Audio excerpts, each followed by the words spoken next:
Olá pessoal, hoje nós vamos continuar falando sobre termodinâmica, mas vamos começar falando sobre a segunda lei da termodinâmica.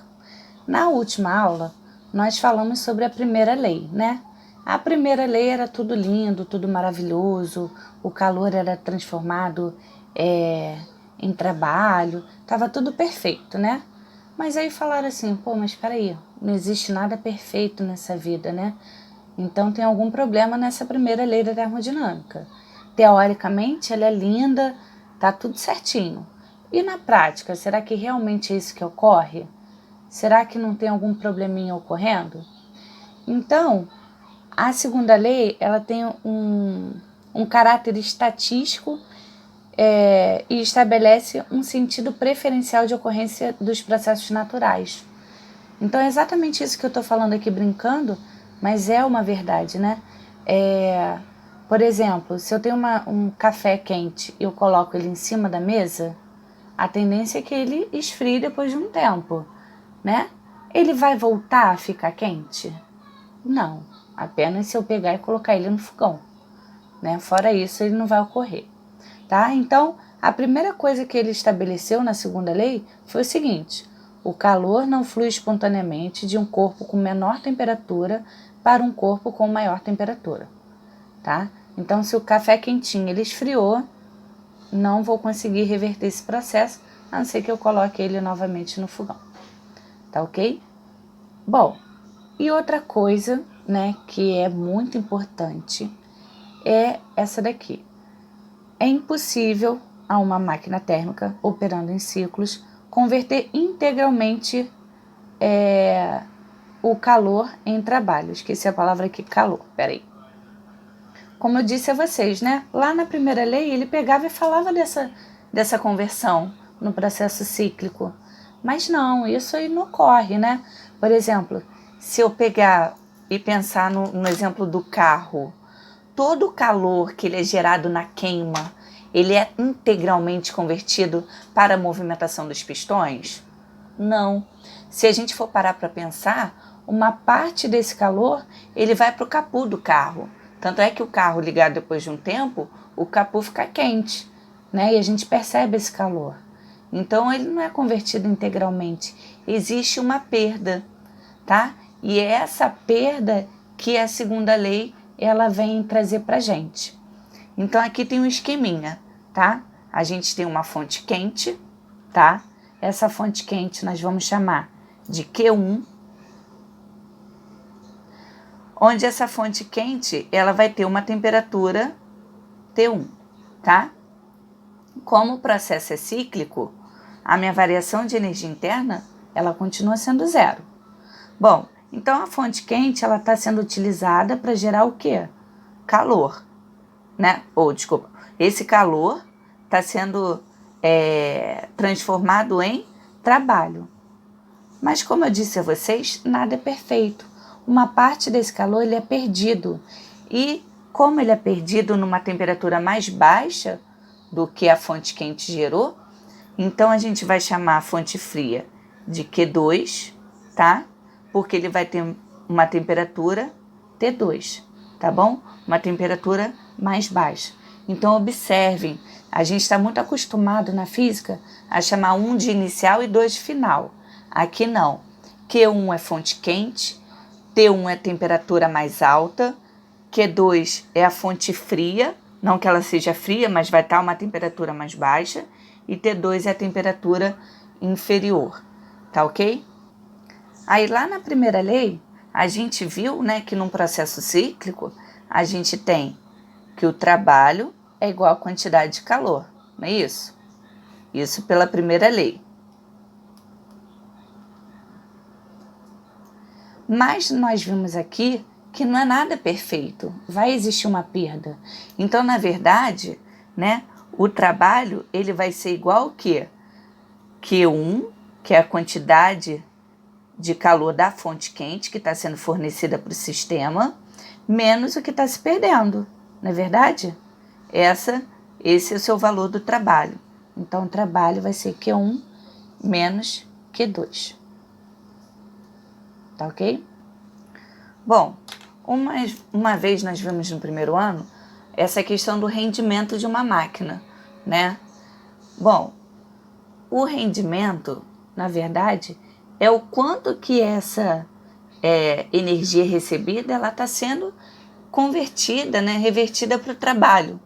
Então, o rendimento está relacionado com o trabalho e ele está relacionado com a quantidade de calor.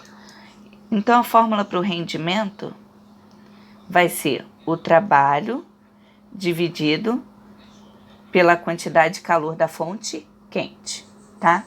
Então, vamos lá. Então, o rendimento, né, o quanto que essa máquina ela vai render, tá? A máquina térmica, vai ser dado pelo Ni, tá?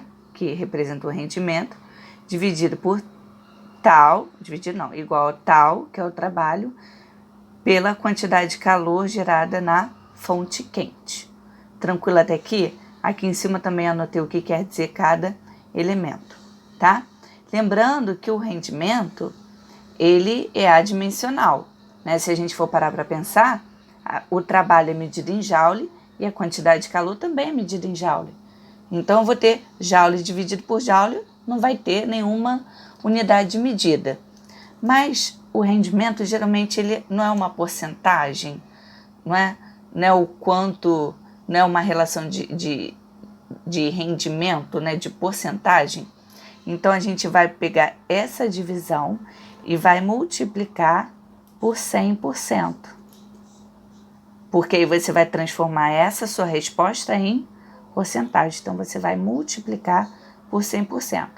Que aí o rendimento ele vai dar em porcentagem.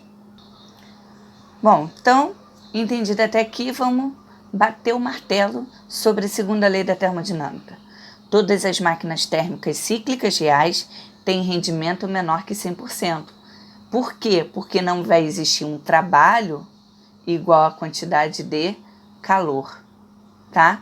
Isso só existe lá na primeira lei, que ela é teórica, né? Aqui que a gente está trabalhando com a prática, eles nunca vão ser iguais. Então, essa divisão, ela nunca vai dar 1. Ela sempre vai ser menor que 1, tá? Então, nunca vai ter um rendimento de 100%.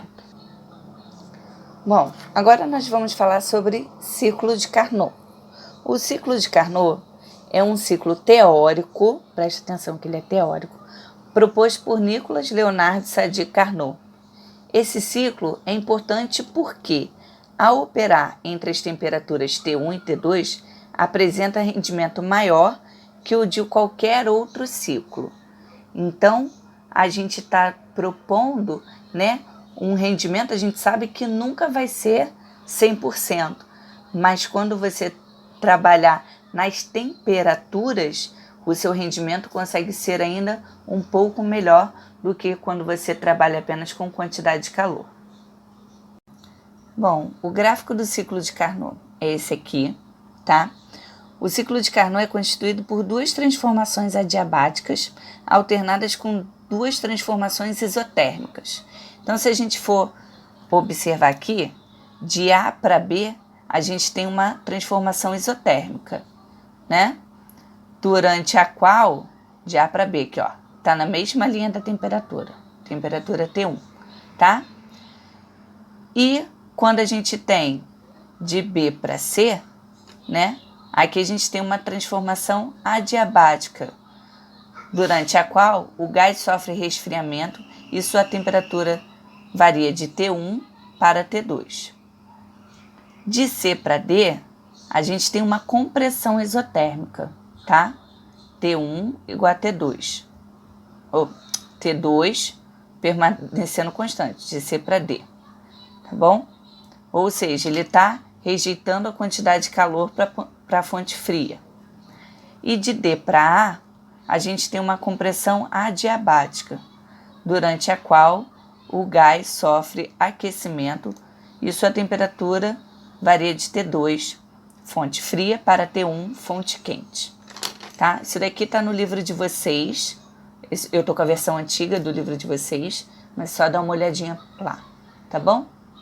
Aqui só está demonstrando que é transformação isotérmica com adiabática, como é que fica esse tipo de gráfico, tá bom? Não precisam se preocupar.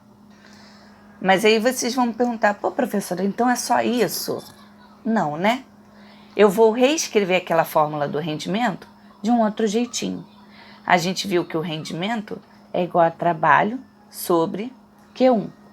Mas nós não vimos que o trabalho ele é Q1 menos Q2? Então, no lugar do trabalho, escrevi Q1 menos Q2, dividido por Q1.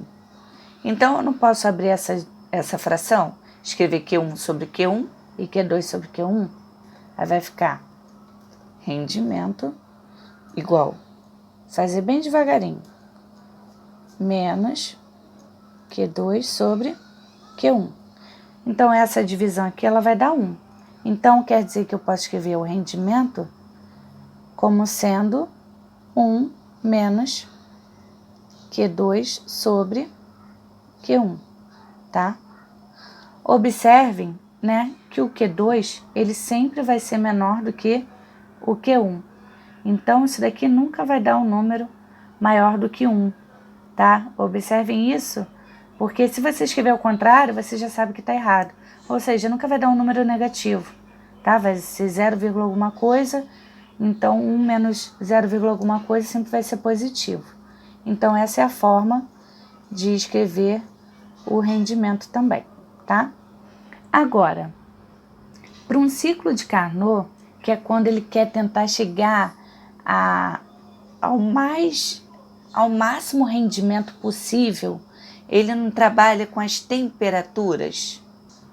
Então, para um ciclo de Carnot, a gente tem que esse rendimento, que é escrito na forma Q2 sobre Q1, a gente vai reescrevê-lo como sendo N de Carnot.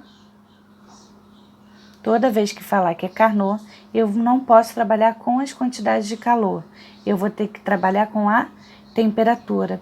E esse ciclo aqui, ele vai ter um rendimento maior do que quando eu trabalho com as quantidades de calor. Então, vai ser 1 menos T2 sobre T1, tá?